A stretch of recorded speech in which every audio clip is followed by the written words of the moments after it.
C'est pas nous qui donnons le visa, mais c'est bien sûr l'ambassade qui donne le visa. Chacun a son parcours ici en Europe. Tu peux venir là où les gens n'ont pas trouvé d'emploi après leur travail, ben toi tu peux trouver d'emploi. Dans un délai de bref de 1 mois, ça a été aussi vite que ça. Je m'attendais réellement pas, mais voilà. Donc ce matin-là, nous on a vu qu'il a eu le visa. Quand on l'appelle, il était encore, je pense que c'était encore lui. Je me disais soit je voyage de l'autre côté, ou je reviens dans mon pays natal, le Togo, ou je quitte là.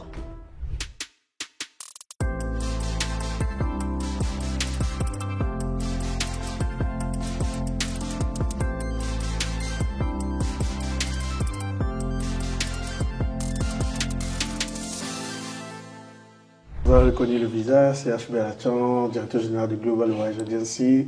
Aujourd'hui, je ne suis pas seul, je suis avec Chris. Et on va partager avec vous son expérience pour l'accompagnement qu'il a eu avec nous pour venir ici en Belgique continuer ses études. Bonjour Chris, ça va? Bonjour Ashbel, ça va et toi? Ça va très bien.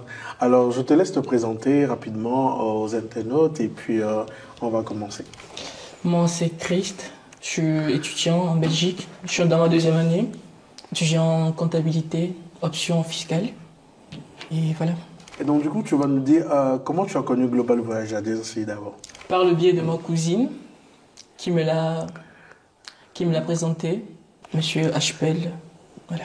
Et donc, du coup, il faudrait préciser que normalement, à Global Voyage Agency, nos clients ont le choix de pouvoir faire eux-mêmes la procédure avec juste notre assistance. C'est ce qu'on appelle le pack consulting. Et ils ont aussi le choix d'être accompagnés du début jusqu'à la fin, totalement avec un suivi derrière, ce que nous appelons le pack VIP. Donc, dans son cas, en fait, sa cousine, ils avaient déjà fait l'équivalence. Donc, quand ils nous ont contactés à la période de demande d'admission. Et apparemment, après, vous avez essayé de faire quand même les demandes d'admission, mais c'était un peu compliqué parce que tu n'avais pas beaucoup d'informations sur comment ça se passait. C'est bien ça? Oui, c'est bien ça. Ok. Et donc, toi, de base, tu faisais quelle formation au Togo? En fait, chez nous, au Togo, on appelle ça une licence, qui est ici un bachelier. Donc, j'ai eu ma licence en ressources humaines, bien avant de venir ici.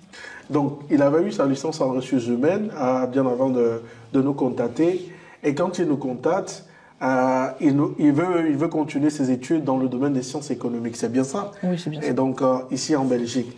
Et donc, du coup, c'était quoi ton projet? Est-ce que tu pouvais nous partager ce projet-là?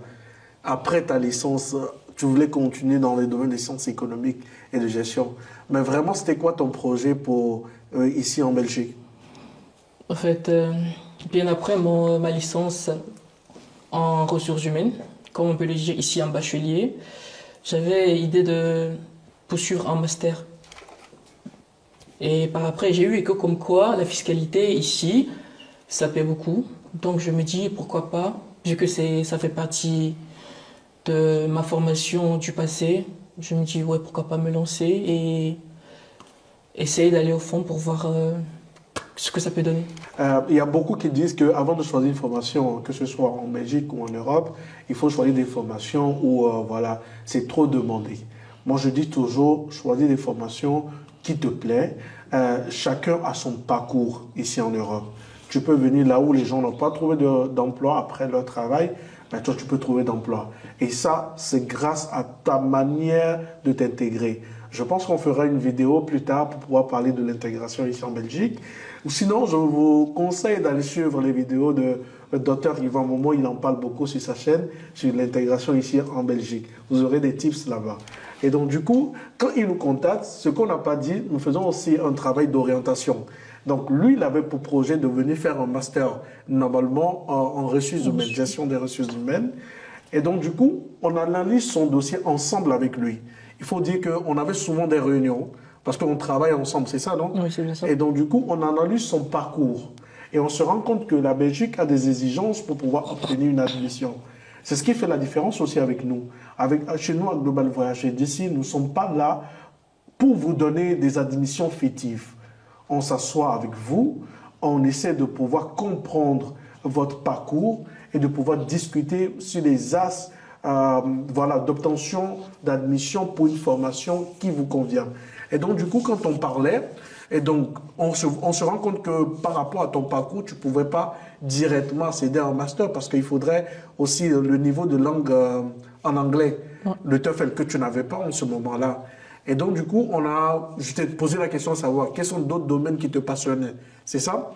Et donc, tu m'as parlé de la fiscalité. J'ai dit, ben, tiens, il y a un bachelier en fiscalité où tu pouvais postuler, vu que tu avais déjà des connaissances en fiscalité de par ta formation en gestion des ressources humaines. Et donc, c'est sur ça qu'on est parti et on a fait une demande d'admission. Et donc, ensemble, avec toi, dans un bachelier en comptabilité, option fiscalité. C'est bien ça.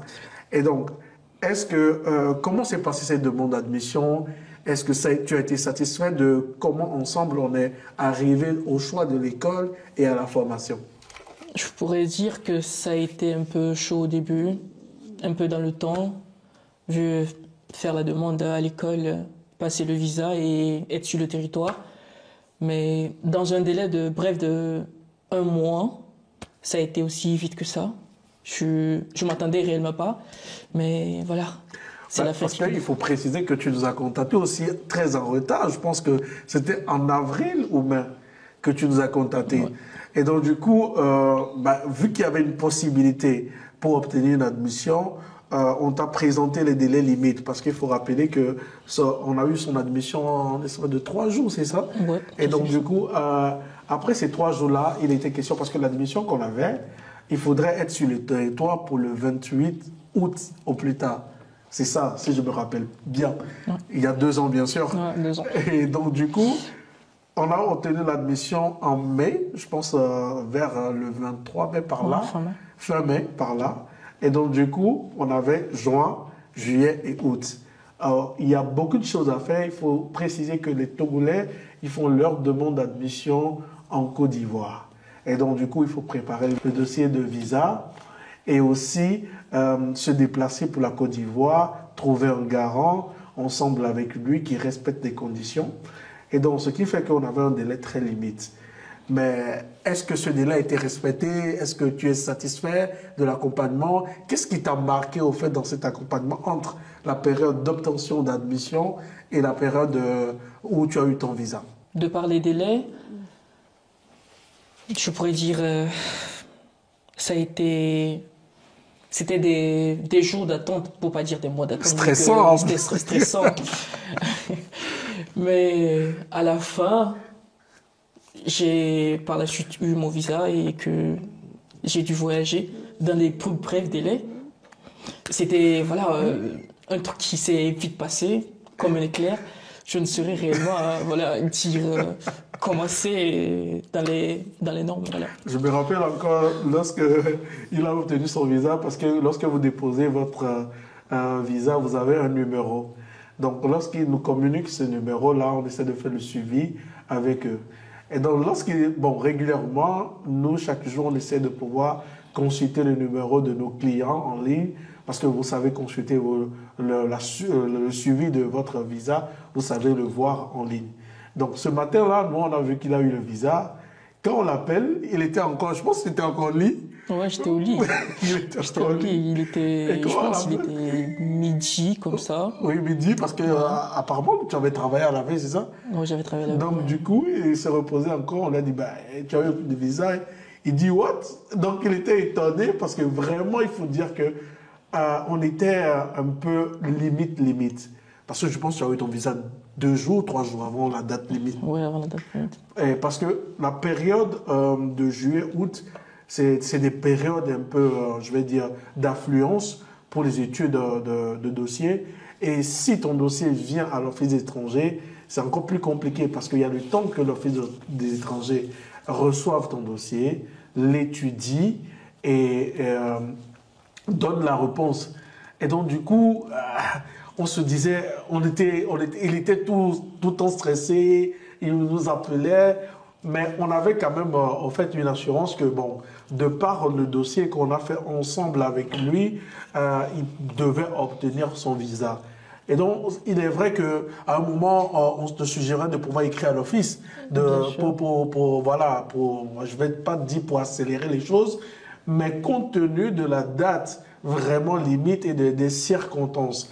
Je ne dis pas toujours que ça marche, mais ça n'empêche pas si vous vous retrouvez dans ce cas, ce qui n'est pas conseillé, de pouvoir toujours écrire à l'Office des étrangers pour les expliquer votre situation. Et donc, du coup, on t'appelle ce matin, on te dit, bah, tu as eu ton visa. C'était quoi tes impressions? J'étais tellement en joie. J'ai sauté. J'ai appelé ma grande sœur qui était là en ce moment. Et après, je ne saurais dire. J'étais très content. Sur le coup, j'ai eu appelé HPL. Je l'ai dit, comme quoi j'ai eu mon visa. Il me dit, même lui, il savait depuis, mais il faisait semblant. Il a dit, ah oui. Et j'ai dit, oui, réellement, j'ai eu mon visa. Et voilà. Et sur le coup, je devrais repartir pour la Côte d'Ivoire pour récupérer mon passeport, pour pouvoir voyager dans les 2 jours à venir. Ouais. Et du coup, je me disais, soit je voyage de l'autre côté, ou je reviens dans mon pays natal, le Togo, ou je quitte là. C'était un peu, voilà. C'était un peu mitigé parce qu'il faudrait préciser que lorsque vous obtenez le visa, normalement, l'ambassade renvoie les dossiers sur Lomé. Mais eux, ils ont obtenu le visa 3 jours avant la date limite pour arriver sur le territoire. Je ferai une vidéo pour parler de ça, des dates limites. Et donc, du coup, lorsqu'il a la réponse, s'il doit attendre le DHL d'arriver à Lomé, les 3 jours sont passés, donc il aura le visa, mais ça ne servira à rien. Et donc, du coup, on a dit, bah, là, tu dois voyager le même jour-là pour Abidjan, aller à l'ambassade, récupérer ton passeport et voir dans la mesure du possible voyager directement depuis la Côte d'Ivoire. Ou soit revenir le lendemain et voyager ce lendemain-là pour la Belgique. Et donc, du coup, c'était un peu ça ce qui s'était passé. Bah oui, j'étais au courant, mais comme c'était ma secrétaire qui l'a informé, donc il m'a appelé pour dire, est-ce que c'est vrai? Donc j'ai dit oui, c'est vrai, tu as obtenu ton visa. Mais je faisais comme si j'étais étonné pour l'encourager à vivre vraiment ce moment de joie qu'il avait. Mais ma question, est-ce que tu espérais vraiment ce visa? Vu les temps, est-ce que tu croyais encore? Au dernier moment, je me dis non, bah, c'était fini. Je m'attendais réellement pas. Si je peux le dire, je m'attendais pas. Je me dis, bon, c'était le temps. C'était pas pour moi. Ce moment, c'était pas pour moi. Donc voilà, peut-être pour d'autres occasions, on essaierait encore. Et voilà, j'ai eu l'appel vers midi, comme quoi j'ai eu mon visa et tout. Voilà. Ok, top. Et si tu dois vraiment résumer en 3 mots l'accompagnement que tu as eu avec Global Voyage Agency, je me rappelle que, je le dis, hein, il faisait partie de l'un de nos meilleurs clients de par l'accessibilité du travail qu'on avait ensemble. Parce que ce qu'on dit, on le précise bien. Je pense qu'on te l'a dit le premier jour. C'est pas nous qui donnons le visa, mais c'est bien sûr l'ambassade qui donne le visa. Et donc, du coup, nous, on est là pour juste assister et on travaillait beaucoup ensemble. Et donc, par rapport aux entretiens aussi, on te coachait donc pour pouvoir savoir c'est quoi ton projet d'études, c'est quoi ton projet professionnel, comment on définit cela. Et ce qui était très important, que tu m'as dit même après, en fait, par rapport à la préparation à l'entretien, on ne faisait pas le travail à ta place. On te demandait de le faire. Et nous, on te coachait par rapport à tes réponses. C'est bien ça. Ouais. Et donc, du coup, voilà un peu. Et donc, du coup, si tu dois résumer vraiment cet accompagnement en 3 mots, tu peux dire quoi? Je peux dire que ça a été efficace parce qu'ils m'ont aidé à sortir de moi-même ce que je pouvais représenter pour aller faire au visa. Voilà, en fait, tu ne sauras pas le faire si tu étais toi seul, c'est voilà. ça? Ok. Et donc, est-ce que là, ça a été transparent, comme on le dit, ou pas? Si, c'était transparent. Transparent et ça a été efficace, honnête ou pas? Honnête, oui. Ok. C'était parce que ça fait partie de nos valeurs, la transparence, l'efficacité, l'honnêteté. On se positionne pour vraiment vous aider, mais travailler ensemble avec vous et être honnête avec vous. C'est même la raison pour laquelle nous sommes sur le marché, parce qu'il y a beaucoup de personnes qui font la même chose que nous, mais il n'y a pas beaucoup qui sont transparents, efficaces et honnêtes. Donc, si tu dois dire quelque chose à nos internautes par rapport à cet accompagnement, ou bien, voilà, est-ce que tu recommanderais nos services à quelqu'un qui t'est su ou vraiment, entre parenthèses, je sais que tu as déjà envoyé tes gens vers nous par rapport à l'efficacité de notre service, mais si tu dois dire quelque chose aux internautes, qu'est-ce que tu dirais? Je vous recommanderais plus Monsieur HPL, pour son courage aussi, sa vivacité à vous entretenir selon les normes du visa et ce qu'il peut essayer de vous faire comprendre selon ces normes. Il faut préciser que quand vous arrivez ici aussi, je vous accompagne pour les inscriptions. Je me rappelle le jour-là, je vous ai ramené à l'école, je vous ai aidé à vous inscrire. Et après, on a mangé, je pense que c'était un McDo, c'est ça? Ouais, c'était un McDo. C'était la première fois. C'était la première fois, bien sûr. C'était la première fois. Ok, les amis, c'était un plaisir d'avoir été avec nous jusqu'à la fin de cette vidéo. Merci à Chris, qui est un peu de nature timide, c'est ça? Ouais. Donc, enfin, merci une première fois, donc... Ah, première fois devant les caméras, ouais. C'est ça. Ok, d'accord. On l'inviterait certainement plus tard. Et avec d'autres étudiants, on a plein d'étudiants qui sont venus. Et aujourd'hui, notre fierté, c'est qu'on les accompagne aussi à avoir des résultats meilleurs. Aujourd'hui, il est en bac 2, c'est ça? Tu passes en bac 3 l'année prochaine. Il va bientôt finir sa formation. Et pour moi, c'est qu'il puisse vraiment accomplir ce projet-là pour lequel il est venu ici en Belgique. Retrouvez-nous très prochainement sur notre chaîne. C'était HBL Atchon pour Global Voyage ADSC. PS.